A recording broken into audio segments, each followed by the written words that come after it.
the fire! Destroy it! No. Isildur!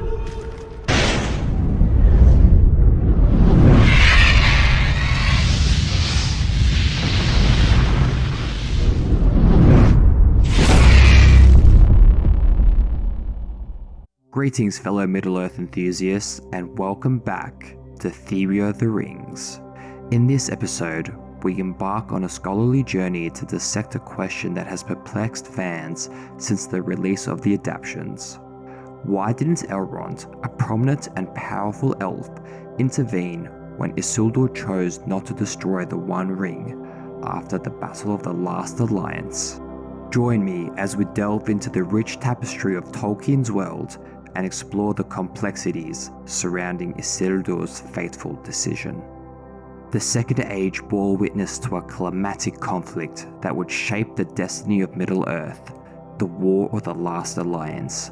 Elves and men united under the leadership of Elendil, Elrond and King Galad to face the dark power of Sauron. Against all odds, they emerged victorious on the slopes of Mount Doom, following Isildur's glorious strike aimed at the Dark Lord.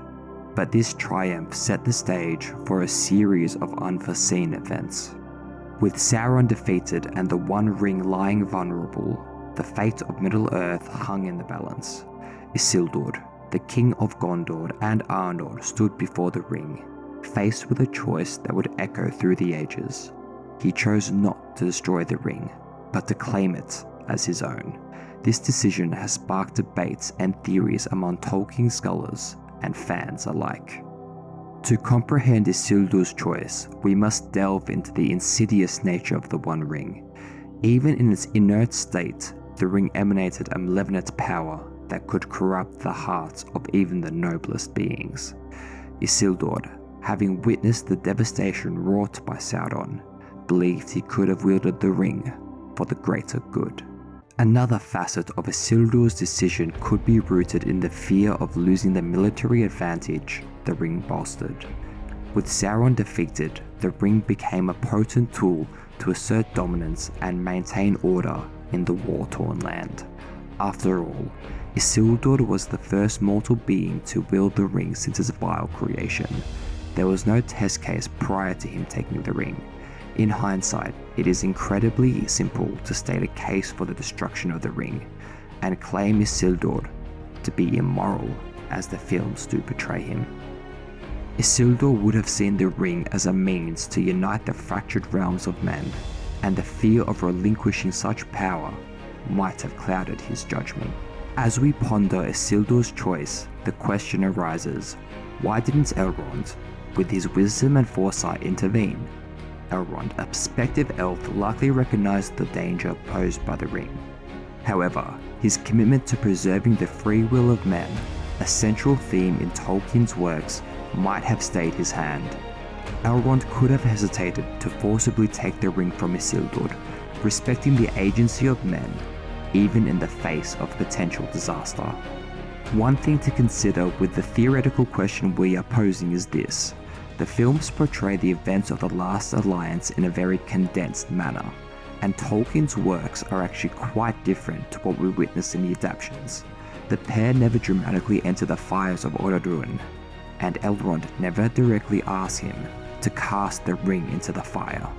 Sauron had been utterly defeated, and it had seemed for good. It wasn't until millennia that he would eventually return.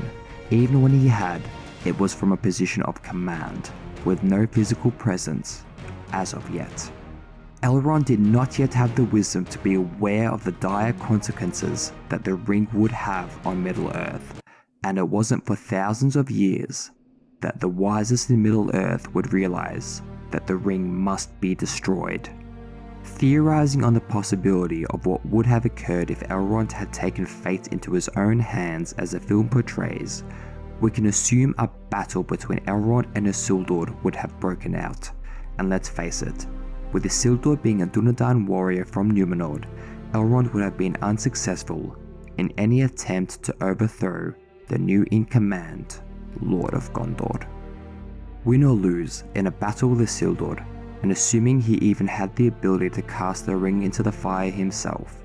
Imagine the long-lasting wars against the newly formed alliance between elves and men. With lords battling against each other, it is very easy to see how after fractured armies had barely defeated the forces of Sauron, would now fight and destroy each other, which in the moment was a far greater threat to the free peoples of Middle-earth than Sauron and the Ring.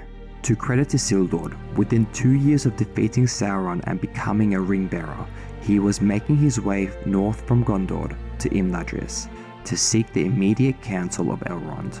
Recognizing the evil nature that the ring had posed, it is likely that they would have devised a plan to destroy the ring 3,000 years before the events of The Lord of the Rings. It was not to be. The ring betrayed him in the Gladden Fields, leading to his death, and the loss of the ring in the River Anduin.